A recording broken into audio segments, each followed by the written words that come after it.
Hello, everyone, and welcome to this conversation about the Undergraduate Diploma in Creative Writing at the University of Oxford.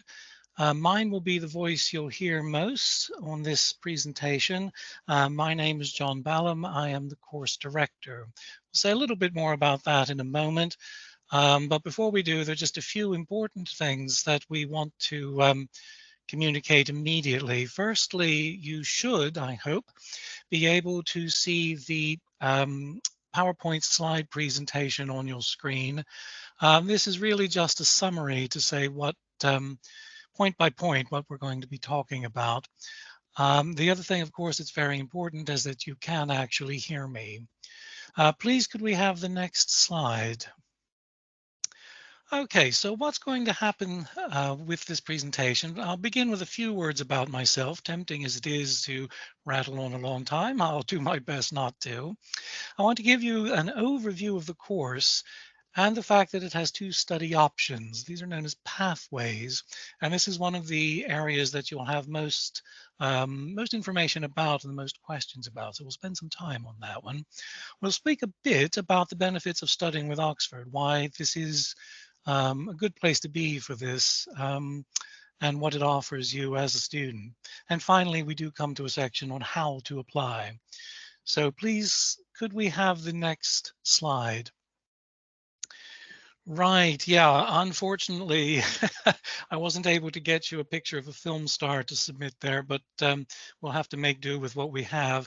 I'm the course director. I've been teaching on the course and at Oxford since 2004, and I've been director of this course since 2008. You see, I've done a few things in the past in different areas, particularly. Um, as it says, the best known book was my a memoir that I wrote a long time ago. So that's me, and that's what puts me in the chair this evening to do the talking. The next slide, please. All right, now then, here is some information that will interest you particularly. As you see, it's a part-time course over 2 years worth of study. Now, this generally encourages students to have a few questions. Some will say, if I'm particularly keen and hardworking, can I compact that into 1 year of full-time study? No, you can't. It's spread over 2 years on purpose. That is in part to give you time to evolve your skill set as a writer. So there's a reason for its being 2 years. Some people also ask, as a part-time student, can I gain an entrance visa as a student to the United Kingdom? And the answer there is no, you can't. Only full-time students qualify for student visas. We have two study options. And it's very important when you read the website not to muddle these up or to cross elements from one into elements of the other. The two study options are primarily face-to-face and primarily online. I say it that way because the face-to-face pathway does include some material that's delivered online to students, have their own private websites that they share. The other option, called the blended pathway, is exclusively online, except for the summer school, which occurs at the end of year one. For that, students journey to Oxford for face-to-face teaching for 2 weeks. We'll talk more about that in a moment. It says here that you're being taught at the same level as the second year of an undergraduate degree. Now, you may wonder why we mention that. It's to let you know that it's not altogether introductory, altogether a beginner's course. It is a course that will demand a degree of expertise from the beginning. Now, that's not hugely sophisticated, but it will assume that you recognize a poem at sight, that you've seen a play once or twice in your life, that you know what a short story is, that you possibly spend some time with these things and will be taught at a level that we might expect a second year undergraduate to be able to deal with. So there will be a comparatively steep learning curve for some people to get up to speed with that, particularly as the course includes many kinds of material for your study. So it is worth bearing in mind that it is quite a demanding course. However, as the last point says, there are no formal entry qualifications. That is, we have had people in the past on the course who've been emeritus professors. We've had the head of colleges. We've had people of all sorts of professional backgrounds, but at the other end of the academic spectrum, we have people with no academic qualifications whatsoever. What they have all got is talent, perseverance, open-mindedness, commitment. All of those things will be important, and that is much together with a real curiosity about the craft and how it's going to unfold for you in particular. Those are the things we require, not formal academic qualifications. So we'll move on. Next slide, please. Right. Now, as I say, we are looking for enthusiastic writers. This is something that is communicated to us initially, of course, by the application forms that you'll submit and what comes with them, but also through an interview that we'll have with you, usually online these days. We'll meet people that we wish to interview online, and your enthusiasm for writing at large will be very important. And we also need to know that you have a strong commitment to improving as a writer. It's charming if you want to be the next J.K. Rowling, if you want to write plays that are going to be produced in the West End of London or on Broadway or wherever. Those are all admirable and respectable goals. At the same time, we need to know that you are prepared to put in the hard graft that is going to come with that, because you will find some elements difficult and you will find some easy, and you will find some that simply are difficult or easy in ways you hadn't anticipated. And you need to be ready to meet those challenges along the way. And that will you will see an unfolding skill set. You will see yourself evolve even between years 1 and 2. So it is very important to us that you have a real commitment to this. Many people ask as well, what if I've never written anything? Is this the right course for me? Most likely, it's not imperative, but it is most likely that you're already doing some writing. That means that you have a notebook somewhere, that you've got a novel in your desk drawer, that you've been spending some time on this already. Many people come to us having done a bit of creative writing study somewhere at some level, whether it's in a writer's group, whether it's at a open access university course somewhere, possibly even with other university courses, even at this level. So it is very important to us to recognize in you that you're someone who is already taking steps, that you've tried this out, you've decided that you're going to reject becoming a sculptor or a Broadway actor or something, and that this is indeed the craft you're prepared to dedicate yourself to for at least 2 years. That's very important to us, and that will entail you're already being active as a writer. Right. Next slide, please.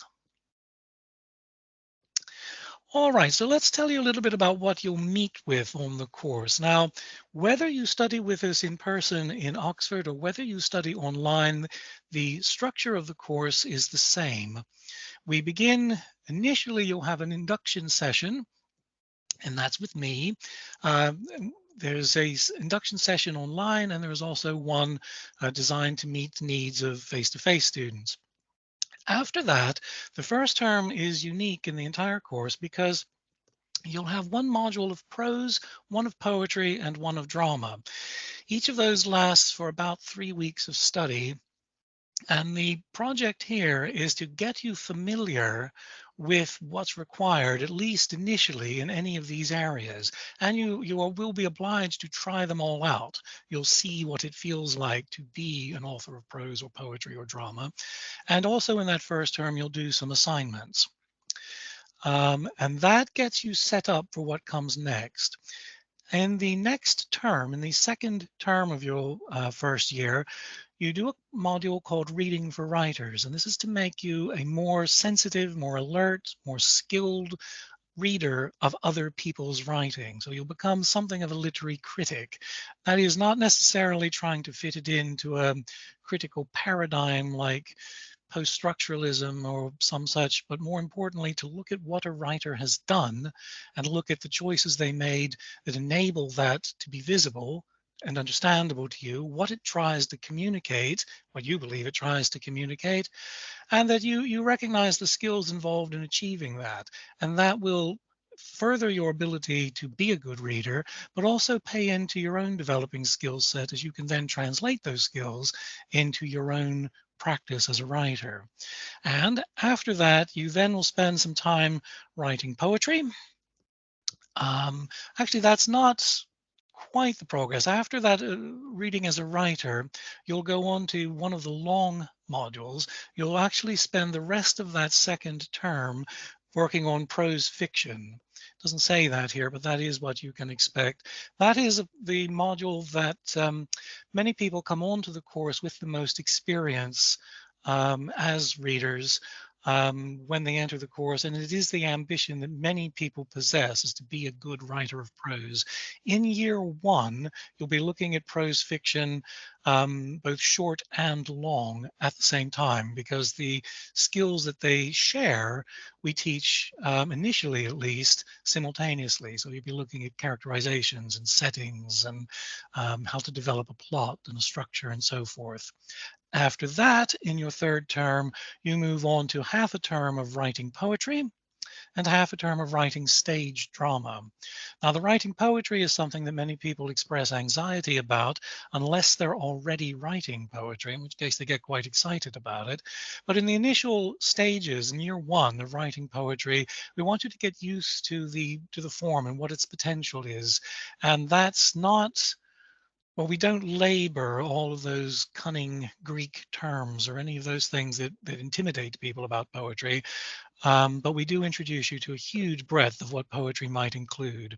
After that, you'll look at stage drama in some detail. This is one that many people think they might be quite familiar with, but comparatively few people are. Stage drama, it's an unusual medium to attend because you have to go in person to a particular place to witness it. It costs usually quite a bit of money to be an audience member. And the flip side of that, as a creator of it, you need to be very, very used to stage conventions and what a live audience in performance will expect. So it has a particularly challenging set of criteria for success. So it is one that we do emphasize quite strongly in the beginning, is to get people used to appreciating stage drama and what's involved in making a success of it. It is also quite a formal medium. It is one where the look of the play on the page is an important aspect of it. How it is, it affects its timing, it affects everything about it. So there are quite a lot of skills to be gained at the end of year one there. Shall we have another slide, please? Now then, year two, many people say that if I've done all that in year one, what on earth do we do in year two? Well, firstly, year two is indeed harder than year one because you'll be able to move upwards from the skills you've already gained. So you'll be doing more of what you've already done, but as Samuel Beckett said, the goal is not to succeed, but to fail better. And in year two, we seek to make you better at what you attempt in every mode that we teach. So there'll be a more in-depth concentration in your first term, first on short fiction and then on long fiction. Now, having got used to them, working with them as a shared outlook for how to communicate a story, we then break it into two, so you look at the special demands of writing short fiction and later the special demands of writing long fiction. So you will be writing short stories and portions at least of novels. We then take you on to an advanced reading for writers. Now this again takes turns the heat up a little bit because you begin to look at things like nonfiction and point of view. Um, when is mutating the truth a way of getting at the truth better than simply narrating what happened? And questions like that face the writer of memoirs and life writing more generally. So year two does include an increased demand in all of these areas. Then we have a long module for the The craft of poetry. Now we do expect you to begin to take on some of the more difficult and more complex aspects of poetry. So you will be writing things like sonnets and sestinos, and you'll be looking at epic poetry and how that worked and what that meant and what it still means in many contexts. So you'll be looking then to take your poetry skills up. And many people find this less less intimidating than they imagine it will be. Many people find that it's opens a lot of doors for them. As Robert Frost said, writing free verse is like playing tennis without a net. So it's important that you have some nets occasionally to give you something to challenge what you're familiar thinking is like. And then finally, in the end of the year, towards the end of the year, in the third term, you'll be looking at broadcast drama, particularly screenwriting. It is the most what is called the penetrative media in the world. It attracts audiences of millions. People are surprisingly more familiar with this than they imagine they are. And they know what a lot of the tricks of the trade are, though they don't know what they're called and they don't always know when to use them or what they look like. But we spend a considerable amount of time on that. It is, if I may say, enormously seductive. So if you're thinking already, oh, I'm never going to be a screenwriter, well, maybe not, but you can learn a great deal about any kind of creative writing by studying screen conventions and what can be learned there. So that takes you through the major modules of both years. So let's go on to another slide, please. Right, now then, this is option one, the in-person or face-to-face pathway. For those people thinking of doing this, you'll have 4 Saturday day schools every term. These are taught in one of our venues in Oxford, purpose-built, modern, up-to-date, full-on facilities, parking, easy access from park and ride, public transport. I should warn you in advance, they are long days. You begin study with classes at 9 a.m. and you won't finish until 5 p.m. So it does make for a long day's work.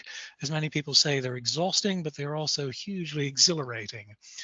Um, in terms of who can do this, I should point out that people will often come a long way to study in person at Oxford.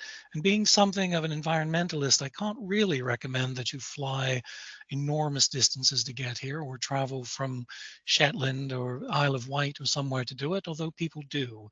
They do routinely, so it's not uncommon for people to travel a long way. In any case, in addition to your Saturday primary sessions every term, there's one Sunday day school, which we put adjacent to one of those Saturdays. And for those, we bring in tutors that you don't work with elsewhere in the course. Each of these Sundays, and there are 6 of them across the term, sorry, across the course, are specialists. So there will be one in prose, there will be one in novel writing, there will be one in script writing, there is one in literary criticism, there is one in drama. And for each of these, we bring in specialists in those areas to give you a new outlook on how things, partly a new style of teaching, but also a new perspective on how each of those media might be understood. Now, one of the more important aspects of studying at Oxford, and this course includes this, is the tutorial. Many people are unfamiliar with this, but the way it works is for every assigned piece of work you do, every major piece of assessment, you will have a one-to-one tutorial about your work with a specialist in that area. So if it's the module on screenwriting, you will be discussing your own screenplay with a screenwriter who will have read it and know it thoroughly. So they will talk to you, up close in person exclusively about your work. And that happens with poetry, it happens with life writing, it happens with all of the things we teach. Those are a fundamental part of the course. I'll say a bit more about those in a moment. Now, for the face-to-face students, or the in-person pathway here, the summer school, which comes at the end of year one, normally in the third week of June, lasts for 1 week. It is at our Central Oxford venue. It's quite a lush event. It's teachers, again, that you don't work with elsewhere on the course, specialists in every area. You have teaching classes every morning, 2 classes every morning. You then have the afternoon to do your own writing, use the Oxford libraries and so forth. And then in the evening, you'll be attending readings from various tutors or other writers who we bring in to read to you from their own work, and you can then question them about their own work. So that is what it looks like for the in-person mode. Please may we have the next slide. Now then, the online pathway, or sometimes usually now called the blended pathway, is almost exclusively taught online. You'll be looking at weekly units. These units are custom built. They're very sophisticated online teaching methods that involve video, involve all kinds of online learning media that includes polls, graphs, uh, spectrographs. I can't remember the names of all of the various teaching things that you'll be encountering, as well as things to read, things to listen to, things to watch. There's a great deal that happens there. Each week, each module is divided into weekly units, and those units will focus on usually one aspect of the medium that you're studying. So if you're studying prose fiction, one week might be focused on characterization, the next week might be focused on dialogue, and so forth.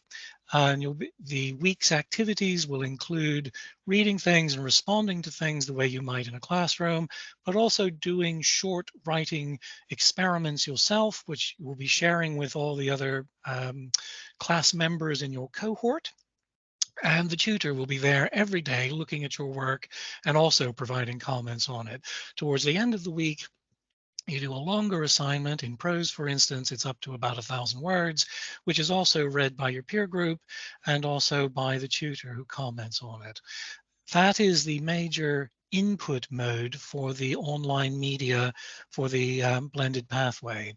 Additionally, study forums are there throughout each unit. There are usually several of these. There can be as few as 3, as many as 5 or 6 of these, which become an online version of what you would do in a face-to-face classroom. Ask questions, make comments, offer examples. It's the same sort of things. You might put your hand up in a classroom and say, I don't understand this, could someone explain it? Or you might say, I really love that piece that you did for this last experiment. Could you tell me why you did it this way? So it's the sort of things you would say in a class, and the tutor is there throughout to monitor what goes up here and to shape the discussion for you across the week, often to provide summaries as well. Again, as with the face-to-face pathway, you will have tutorials on all of your assigned work. These are done through team sessions, much the way you are now. These are mutually set up between you individually and the tutor individually, because we realize that we have students literally based absolutely around the world. This year, for instance, they range from New Zealand to British Columbia. So we do have students absolutely across the world. So we know that your time zones will differ from ours, and the tutor will organize with you the best time to get together to talk about your work.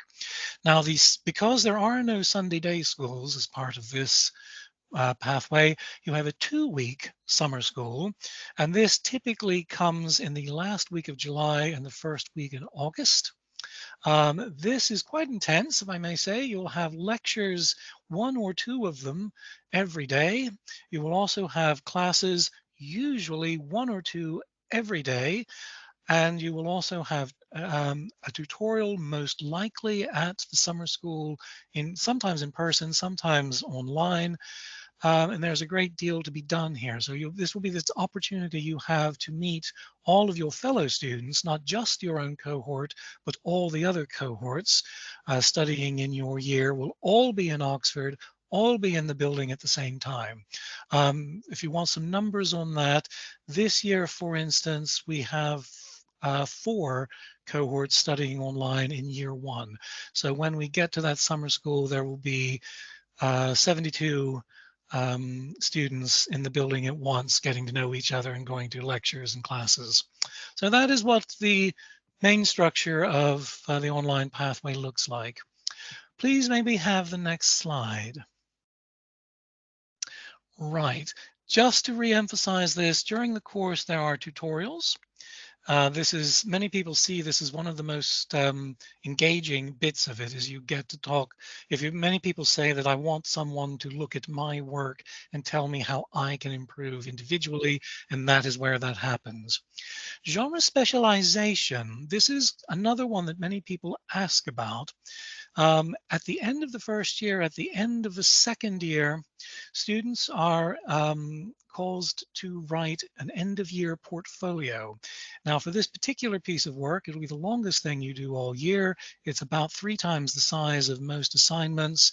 You can choose the kind of work you want to do: poetry, drama, memoir, bit of a novel, whatever it is you want to do, and we assign you a tutor specializing in that to meet with you. In the first year, you'll meet 3 times to discuss the progress and your development of that work. But this is one that many people who come to the course thinking, oh, I want to be a novelist, I've made a good start. This is my chance to say, well, look, I want to put a substantial piece together for this. And particularly if you're thinking of applying for a postgraduate course, you often need a sizable sample to take with you, and this is a chance to really work that up in some detail. And that is a very attractive bit, many people find.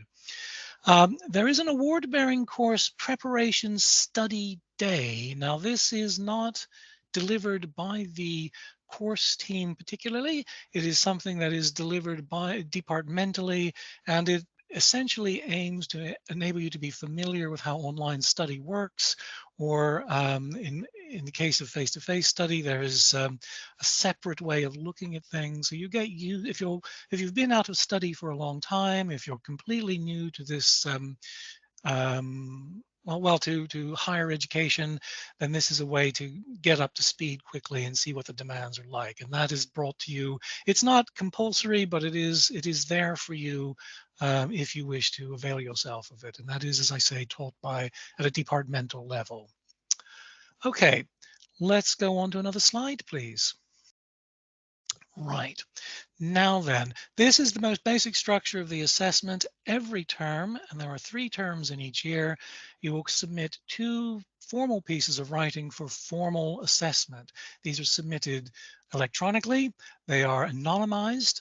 They are then sent to an assessor, that is one of the tutors, who will mark the work anonymously, provide detailed feedback on it, both on the piece of work itself as well as additionally to that, and then return it to the course administrators, who then make it available for you. And then you will have a tutorial on that particular piece of work with whoever it was who marked it. They'll then find out who was the author of it. And the end of year portfolio is the big submission. It counts for the most the most points towards the grade, if you like, at the in the overall mark for the year. You'll have several tutorials on that, but that is one that we encourage students to work on at least a bit throughout the year. You don't want to leave that hanging over you for the end of the year of study. You want to get a good start on that and get some thoughts in on it. We ask for a commitment from you on the kind of work you want to do as early as April, so we can get you set up for that submission. And we emphasize this, and I like the fact they have put this in italics. There are no formal written examinations at the end of the course. Unlike many higher education awards, you don't have to sit down for a 3-hour exam and chew the end of your pencil. That is not part of this course's assessment, so you won't be obliged to do that, at least. Right, please may we have another slide. Now then, why study at Oxford? It says a little bit ambiguously, in my view, a university card. You may think that's just an ID, but it is actually a kind of magic golden ticket that will get you into all sorts of University of Oxford facilities.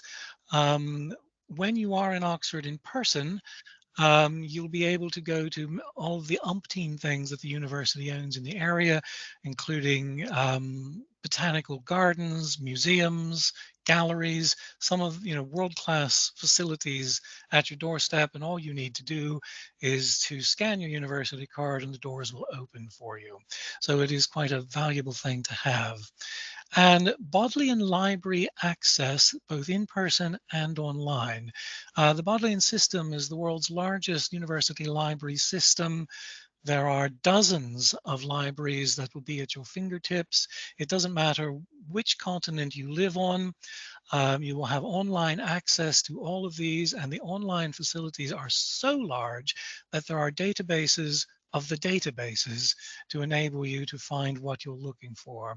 It is a vast collection, which is a copyright library, so everything published in the United Kingdom must be there in some form. And in recent decades, that's been an electronic form. So all of that is at your fingertips. All students on this course have full access to that.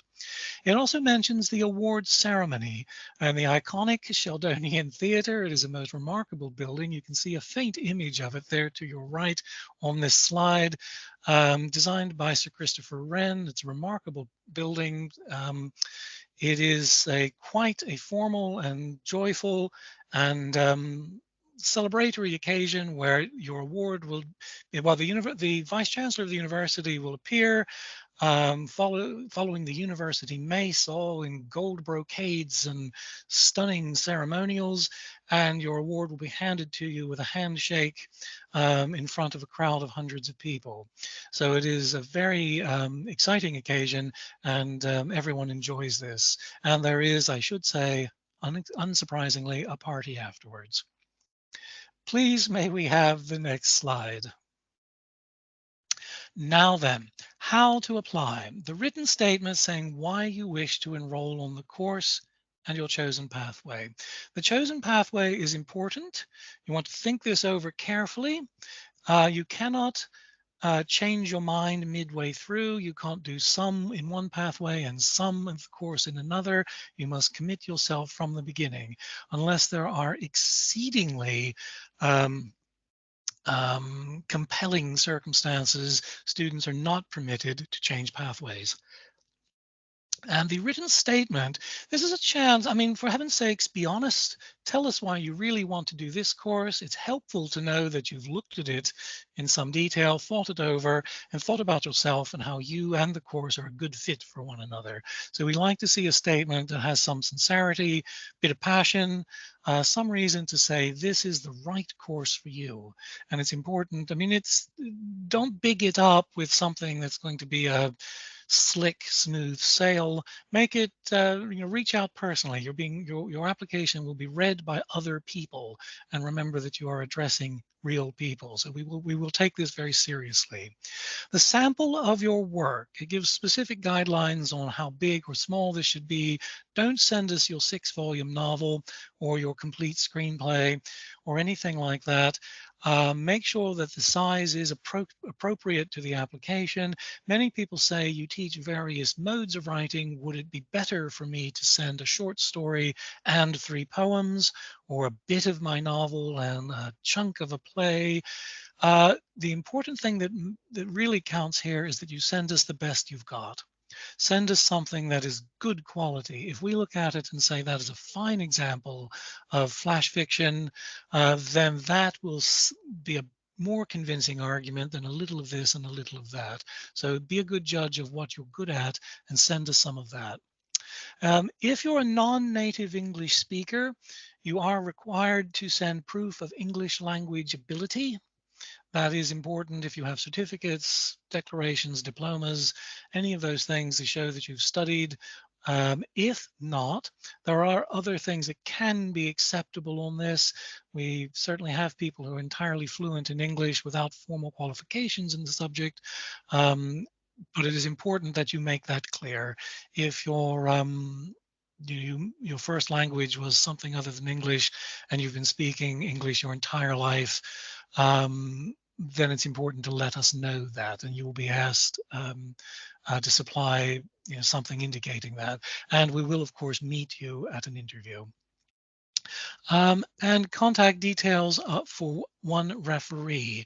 In fact, the referee is asked to send the reference directly to us. The course administrator will receive these and sort them out appropriately. Many people ask, who is the best referee?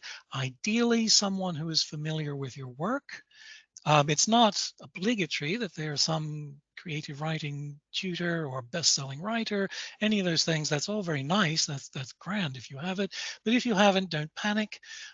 Someone from a writers group that you've attended, someone who has known something about you as a writer. And if you haven't got any, because you're very shy and haven't shared your work with anyone, and there are people who know about your working habits, that is, if you show up every day, you make a good commitment, you're organized, you're dedicated, someone who can say, this is a person who deserves your trust, and I believe is committed to undertaking this course of study with you, that would be a suitable reference as well.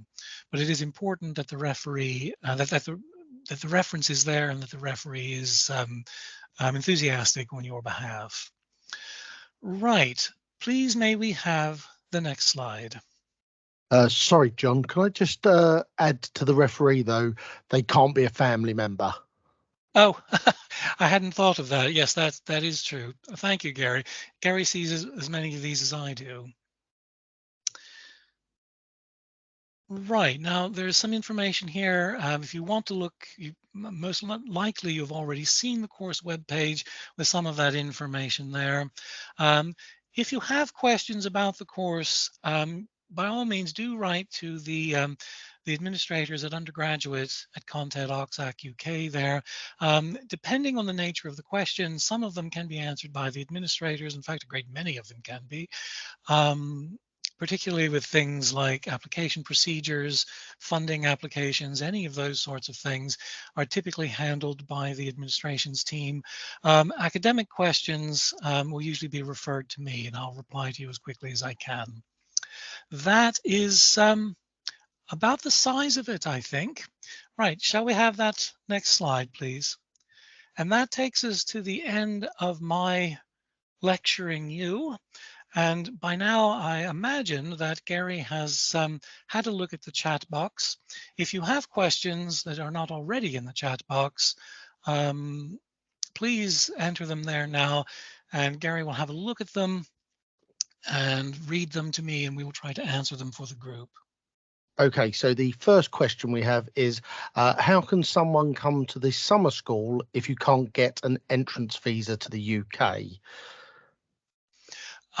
Attendance at the summer school doesn't require a visa. This is done on a tourist visa. You're only here in the UK briefly, so people visit. We certainly have people visiting from all over the world for the summer school. What is the average number of students who apply for this course and the acceptance rate? It's typically about 2.5 students per acceptance. So for every place we offer, there's a person and a half who's been denied a place. The next question is, I have taken 3 writing courses and critical reading courses at the Department of Continuing Education. Do any of those course credit transfers to this program? Another question we're often asked, no, they do not, because the course at this level is an award-bearing course, and it is self-standing. It is, in a sense, enclosed. Studying at award-bearing level for a course like this doesn't allow you to import credit from any other study, even study with us.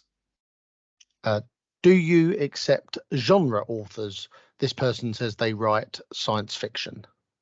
Yes, absolutely. It is very much up to date in many people's thinking, particularly younger writers seeking new audiences. Yes, very much so. Commonly, we have people leave the course who go into various genre modes. How is this course different from the Masters in Creative Writing, or the MST? The MST is enormously selective. It is very difficult to get a place because it is international, and it only requires students to be in the UK for approximately 3 days per term. So the face-to-face time of study is exceedingly limited compared to us. So that is one of the reasons that it is very competitive to get on the course. In many respects, it's quite similar, and some of our tutors teach on that course and vice versa.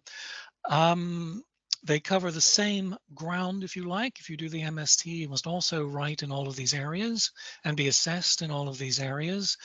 But the master's degree will expect much more considerable proficiency and greater expertise from day one.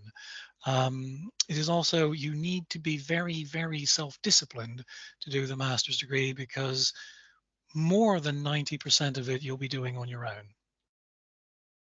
Would the introduction to creative writing and critical reading at the University of Oxford Continuing Education Department help prepare for this course? Yes, definitely.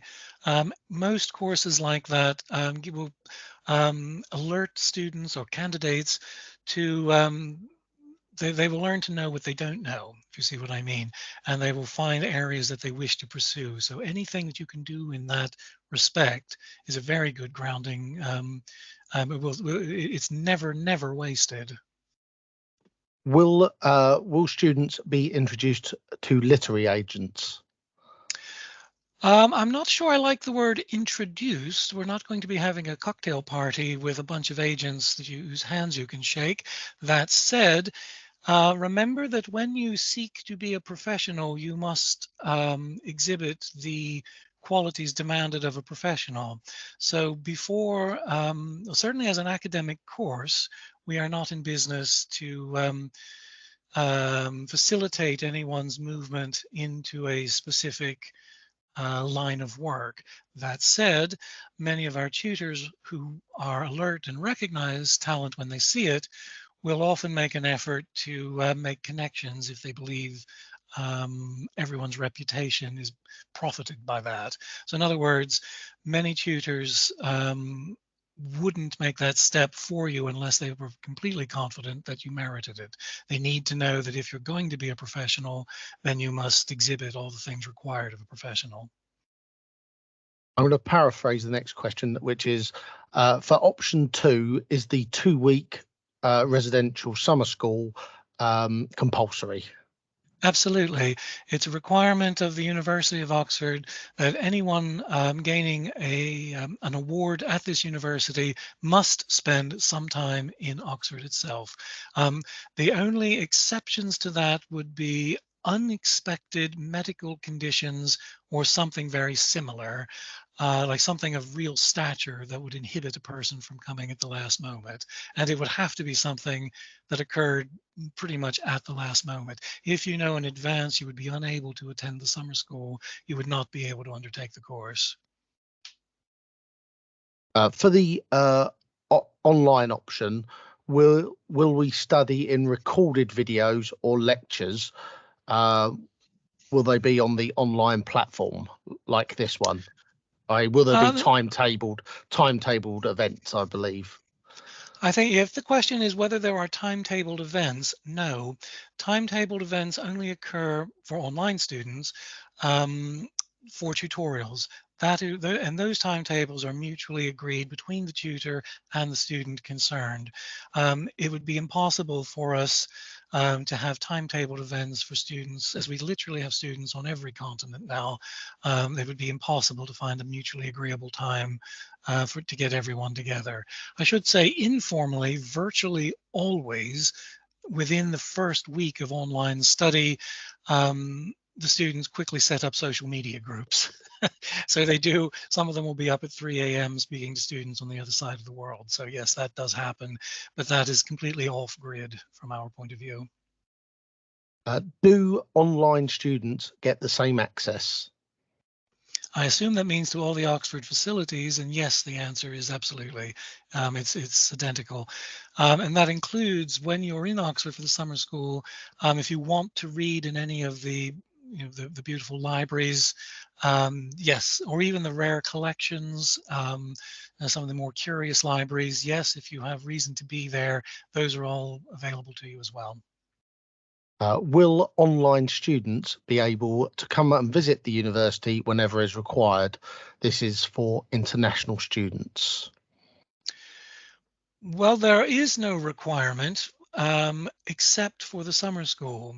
So if you are, I think, possibly reading between the lines there a bit, if you're an international student and you're studying online and you think you're going to be in England and in Oxford um, for any other purpose, and you think, well, I'd like to come in Oxford and go and use one of the Bodleian libraries or visit the Ashmolean Museum or one of the other facilities, then yes, you would be able to do that. Your access to any of those things is not limited to term times. You are permitted to go when it suits you. It doesn't mean that you can use your position as a student on this course to spend unusual amounts of time in England that you would not be permitted to as a non-UK resident. In other words, don't try to presume on your part-time student status to spend 6 months in England. It wouldn't gain you that sort of access. The next question I will answer, so the question is regarding somebody who's already submitted an application but hasn't had feedback yet. I don't pass the applications on to the course director until after the February the 15th deadline has passed. So therefore, you won't receive feedback until after that deadline. To underline that, that's because we need to be able to see applications in batches. To do them, piecemeal would be extremely confusing. The next question is, can the sample of work for the application be creative non-fiction? Yes, it can, absolutely. Can online students join live classes as listeners if they are in Oxford? No, that's not permitted, and that is universally the case throughout the university. You cannot attend a course of which you are not a member without special permission. So no, for example, if you're an online student and you happen to be in Oxford on one of the Saturdays when the in-person students are having a session, you can't drop in. It's not allowed. I mean, the reason for that as well is that your study cohort will become it may surprise you to hear this, but will become quite a tight-knit group. These are going to be approximately 18 people, and these other 17 folks will know you, will know your work, will know your strengths and weaknesses, and will be with you for 2 full years. So you will form quite a good bond with these folks. And many of them, we've known our students to leave the course and remain friends for decades. So it is not unusual. And we don't allow others to join those setups. That's not permitted. Uh, Based on previous teaching and learning experiences, how well do non-native English speakers perform in their studies and assessments? Um, Well, there's no short answer to that one. It depends. It's as they say, it's not the jokes, it's how you tells them. Many of them do outstandingly well. One area that we find particularly strong, interestingly, is poetry, largely because non-native speakers approach the use of the English language at a slightly oblique angle, which finds its métier in the composition of poetry. It is often particularly strong. That said, um, memoir and prose fictions often do very well as well. Drama, it's a bit different, but again, they're different. If you have different traditions, that can also succeed very well. So there's no simple single answer to that one. I'll answer the next one because it's to do with the application process. But the question is, the application requires only one referee, but the system provides the option to include up to three. Is it advisable to give more referees? The answer to that is no. The instructions you're sent with the link explain how to fill in that section. There is no advantage to having more referees. Next question is, what is the typical size of the cohorts for each option?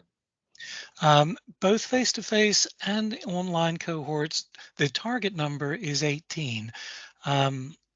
Sometimes there are, particularly with face-to-face cohorts, a few more than that. We don't like to see it go beyond 20 if possible, because it gets a little bit hard to manage. Online, I don't know that we've ever allowed it to go above 18. It occasionally drops below that if for various reasons students encounter difficulties, most commonly with work or moving and that sort of thing, personal issues. The next question is, do you take early applications for next academic year or offer deferred entry? So I'm presuming that person is asking about entry for September 2025. Well, again, two answers to that. No, we wouldn't accept an application now for an entry in 2025. That said, if you applied, it's a roundabout way to do it, but if you applied now and gained a place and decided you couldn't take up the place in 2024, you would be getting what's called an intermission, which would mean we would keep your place until the following year. Mm. But that begs the question, why bother to do that? Why not just apply next year? Also, it's not I should say it's not an automatic right. You have to apply for Exactly. it. Yeah. So you have to have a reason for doing it. You can't just say, uh, I Yeah. wish to defer. Yeah. I mean, if Um, you knew all along that you weren't going to be able to start in 2024, that wouldn't end well. yeah. The next one is for study option 1, how many hours of study per week would you estimate, excluding the full days of teaching? Commonly, it's thought to be about 14 per week. Now, that is a rough average, and very rough because some people find some modes of writing very easy and they can get to it straight away because it's there, as they say, in their wheelhouse. Others will find some modes of writing exceedingly difficult and then spend a great deal of time over it. So, and it also depends a little bit of the peaks and troughs of what is going on in the rest of your life, whether you have the concentration to give to it in throughout evenly throughout the year, or whether that your energy levels peak and trough a bit. So there's no short answer, but approximately 14 hours a week. The next one is, are there student loan options for the UK students to cover the costs? I can answer that there is the ability to get student loans. And if you email me at the undergraduate address, I can forward you the information regarding that. Then the next question is, if you live locally, can you use the libraries to study in during the days of the week? Absolutely, we have students do that all the time. Some of the reading rooms you can. It sounds a little counterintuitive, but you can use the bodily system. You don't have to have. In other words, you don't have to go where English literature is to use the bodily system, because if you happen to live close to the philosophy library, you could use that one. And I usually recommend to students, as you have permission to go in them, use them. There's history faculties and there's social sciences and all sorts of things. If you find one congenial and comfortable and accessible, and you like the coffee shop there, then use that one. Yeah, that's perfectly fine. The next question is another funding one, which is there any funding options for option 2 for international students?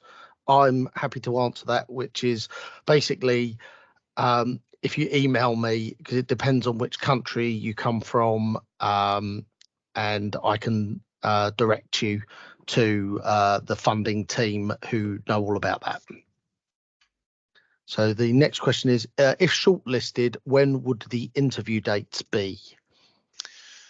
Um, Well, this is a bit notional because it depends on the size of the pool that we have to schedule. It also depends a little bit on their geographical distribution.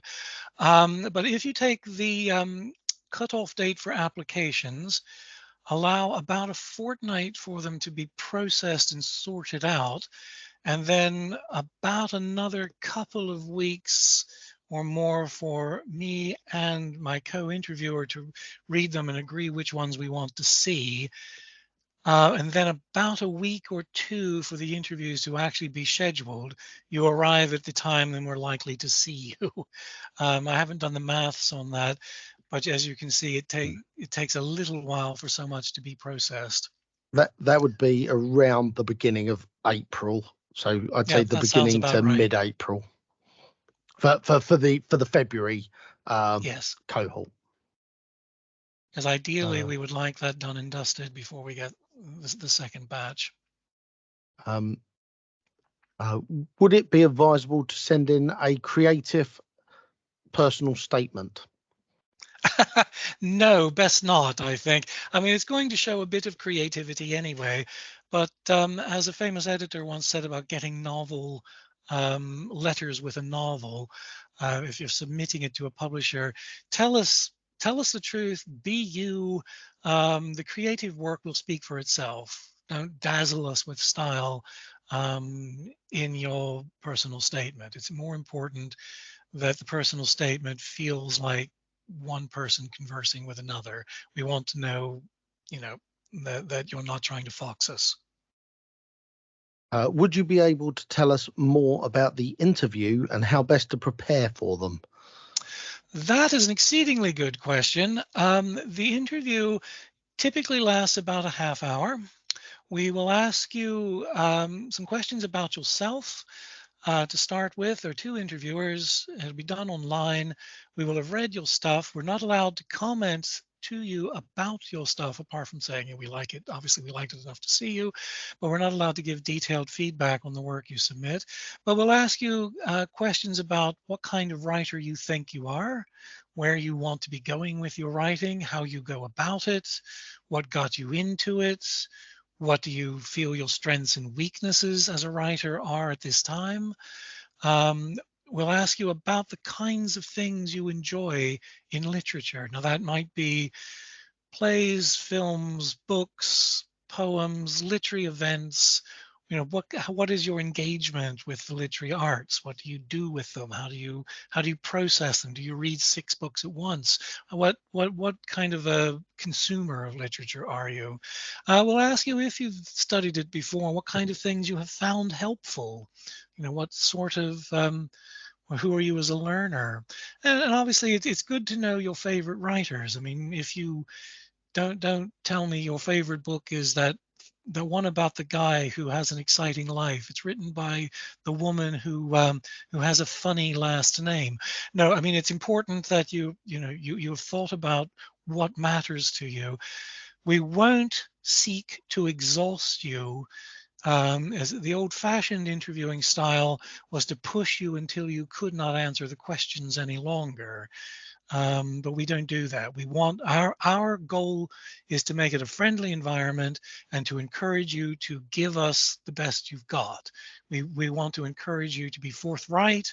We want you to encourage you to tell the truth, and we want to learn that what kind of a learner you are. We want to know if we're giving you this place to study with us, we're investing in you in a sense because we're turning down other people for you. So we need to know you will be there both as a learner yourself, but also as a contribution to other people's learning. You know, though that cohort of people will also be looking to you for feedback. They will also be offering you feedback. And we want to know that if they say, I didn't understand this poem you wrote, that you're not going to come unstuck and get terribly angry or resentful or bitterly cry your eyes out, that you are prepared to see the craft as a craft. So we need to know from you, we will meet you and I'll ask you questions, but mostly the questions are quite brief and we want to hear how you respond. And another thing at a personal level, interviewers Always admire a candidate at interview who is prepared to listen to and think about the question. Many people think that by simply flooding the zone, they've achieved all they need to achieve. And that isn't so. Someone who has the chutzpah to say, give me a moment, I want to think about that one, immediately gains respect because they are trying to be complete and sincere. And that, so it is important to reflect on your answers. So those are all the things. I mean, I could go on for hours what we like at interviews, but the main thing is remember it's a friendly environment. We want you to succeed. We expect you will be excellent. The next question is, are the course fees inclusive of the cost of the summer schools, or are they Sadly extra? not. No. Yeah, No, they are not. They include, I mean, clearly the academic input bit, yes. I mean, you're not going to be charged extra for classes or something, but the fees for your accommodation, catering, your coffees you buy and your lunches and dinners, no, that is not included in your fees. is there a format expected or expected content that the reference should take? Is this something that is communicated to the referee once the application is made?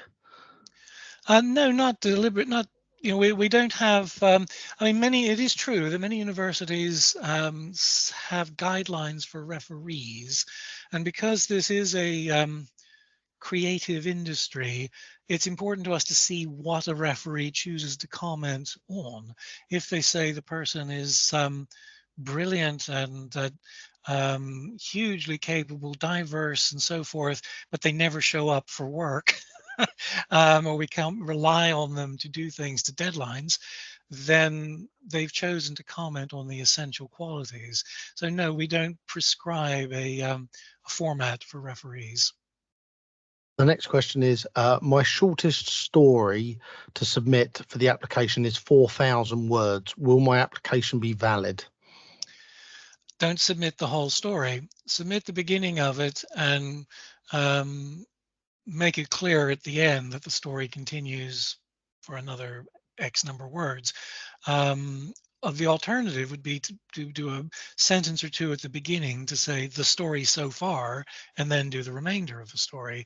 But no, in order to create a level playing field for applicants, we can't allow submissions to wildly exceed the number of the scale recommended. The next person says, I know that you can't change your pathway during the course, but if you apply for one pathway and then change your mind before the course starts, is that okay to change your mind then? That would depend upon the availability of places in the subsequently preferred pathway. If the face-to-face cohort had 20 students in it, and you said, I've changed my mind, I don't want to be online, I want to be face-to-face, we would almost certainly say no. If all of the online cohorts, if there was any space or if it was just about possible, we would probably try to accommodate you. But we are restricted in a sense. The face-to-face cohort is there are more obvious limitations applying to that one, whereas the online ones we have a degree more flexibility because there are more of them. Next one is, can you recommend any reading to prepare for the course? Everything. All the tutors say read wantonly. I mean, just go for it promiscuously. Read everything that you can think of. It's important. I mean, many people say, what if I've never read Chaucer and Shakespeare and Beowulf? And yeah, we're not so interested in that. What we're interested in is that if you're going to be a living writer, you need to be reading living writers, particularly in those areas that you feel you wish to work in yourself. There's nothing more demoralizing than someone saying, I love to write poetry. And we say, that's great. What poets do you read? And they think about it for a while and come up with John Keats. No, we need to know that you have an attitude that says, I am part of a living community of writers. So getting familiar with what the current trends are. And if you're unfamiliar with how to do that, read reviews, read literary pages, attend events, go to author readings and look at how they go about it. Those kinds of things are helpful.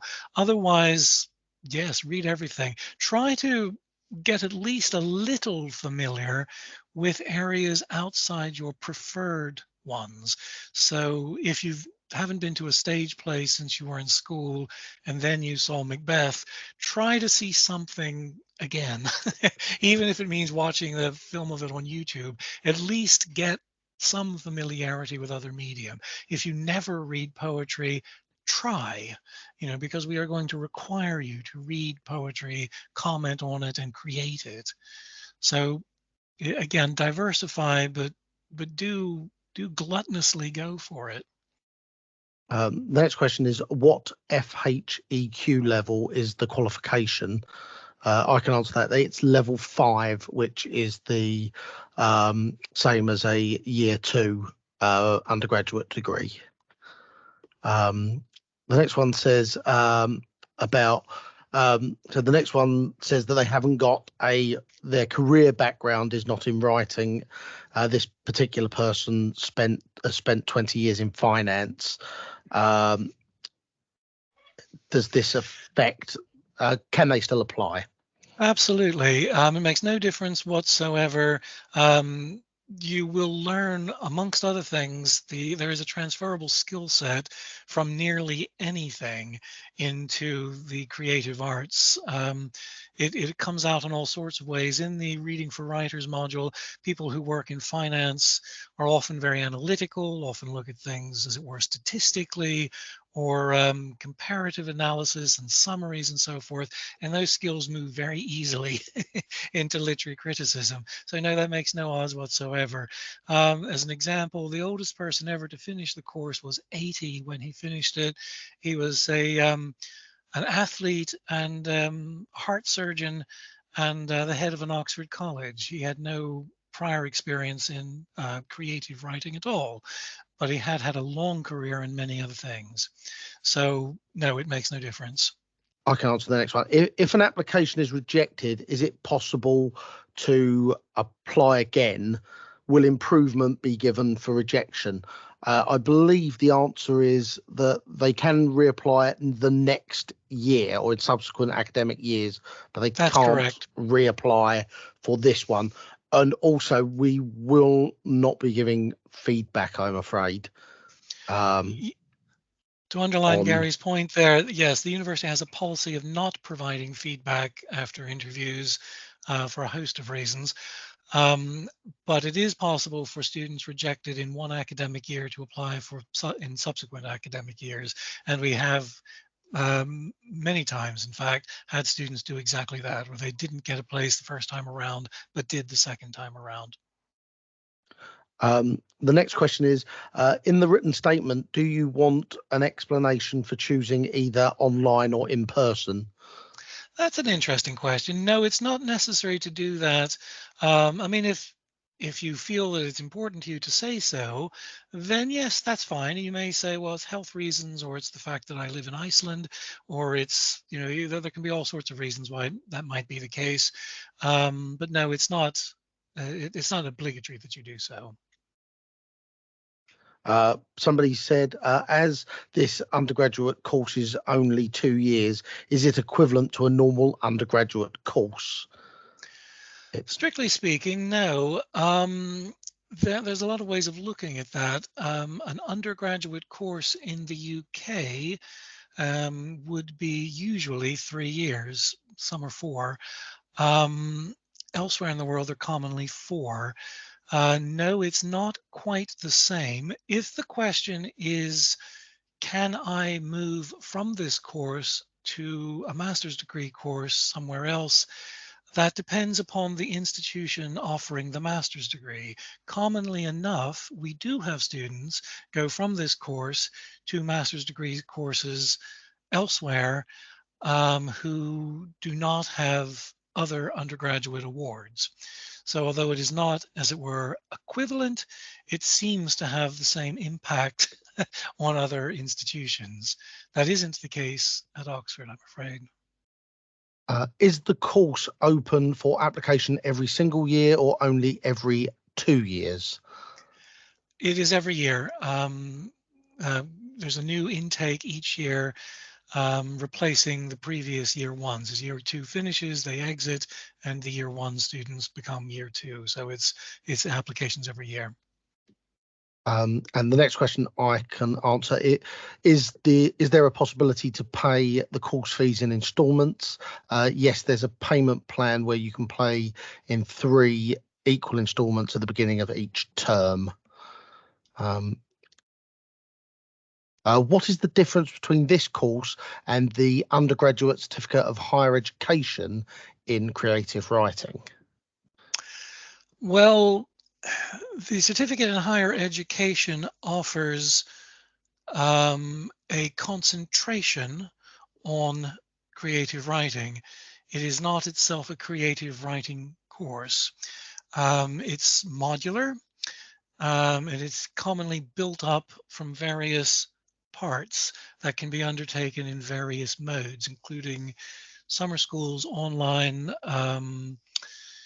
various ways. The courses that are worth the right credits at the right level can be built up into a final award. It is not, unlike this course, it is not a synchronized program wherein what you learn is built up in very carefully orchestrated stages across the academic year, across each discipline, and across the course as a whole. Learning technologists are responsible for the organization of this course and its content, and it is very carefully worked out, whereas the certificate in higher education is extemporized, might be a word for it. Somebody would like to clarify whether the summer school is only at the end of year 1, or is there a repeat version at the end of year 2? No, it is only at the end of year 1. The next question is a little specific, but the person asks, they have, I didn't complete my undergraduate in drama. Should I mention this or not?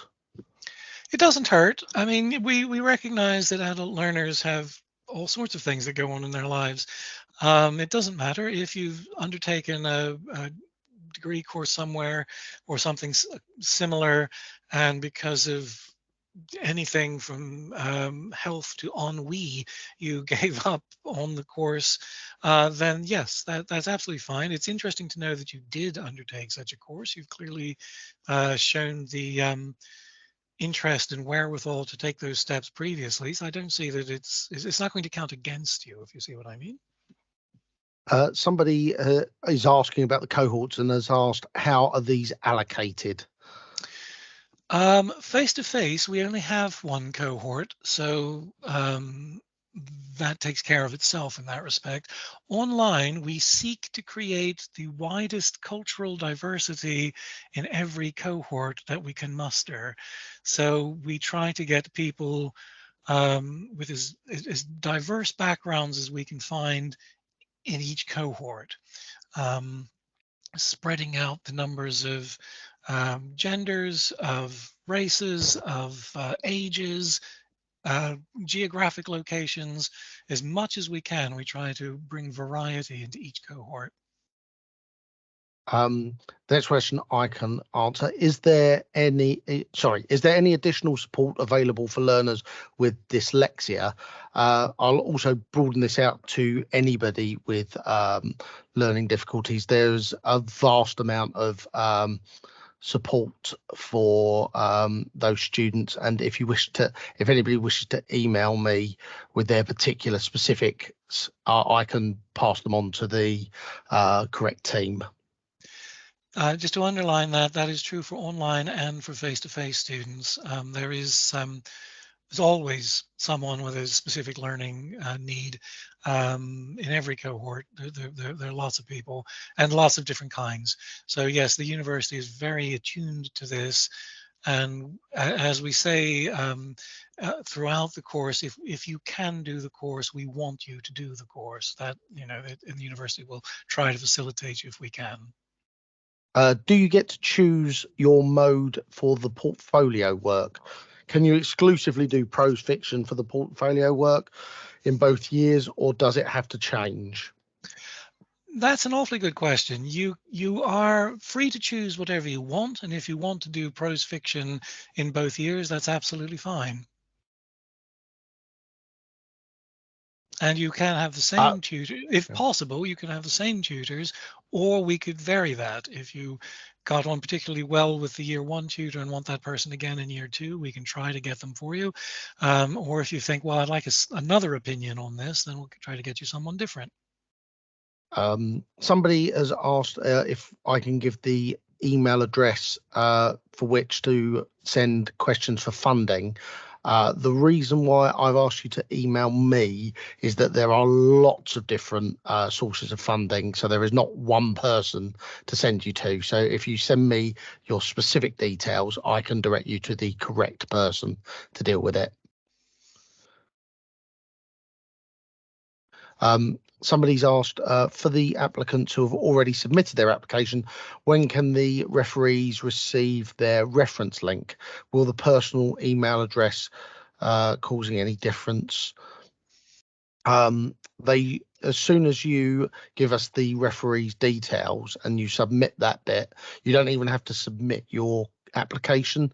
They will be emailed and asked. If they tell you that they haven't received it, they can contact me and I can arrange a different method. What you must not do is get them to send you their reference and send it to me from yourself. We must receive it directly from the referee. For non-native speakers, you mentioned there were other ways to prove one's English proficiency aside from providing a certificate. How would this be addressed?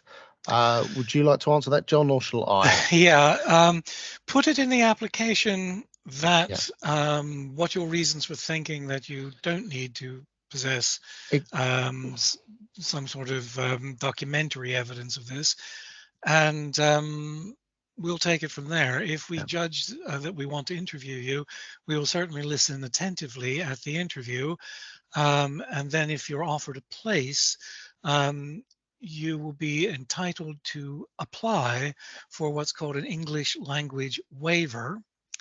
And we will consider that. And then if that's approved, it goes from the course team to the director of undergraduate studies, who, if that person agrees, will sign it off, and then you'd be good to go. I mean, it's not unusual to have, particularly living in the UK or in an English-speaking country, where someone whose first language is not English, to be nearly fluent, if not outright fluent, um, who's never acquired such qualifications. So that's not that unusual. Yeah, yeah. One thing at a time. Get a good application together, and we'll cross that bridge when we come to it. Yeah, the important thing that John said is that you don't have to prove your English language proficiency until after you've been offered the place on the course. So you have, I believe the deadline is something like the 31st of August to prove or get a waiver approved. So you don't have to worry about it at this stage. I think that is it now. I can't see any original questions. Okay, well, it only remains for me to thank everyone for their attendance. We look forward to applications. Best of luck to everyone. And whatever happens, very best wishes for your writing in the future. So do take care, and we hope to hear from you very soon. Thank you, Gary, and we'll be in touch again. All right, goodbye for now.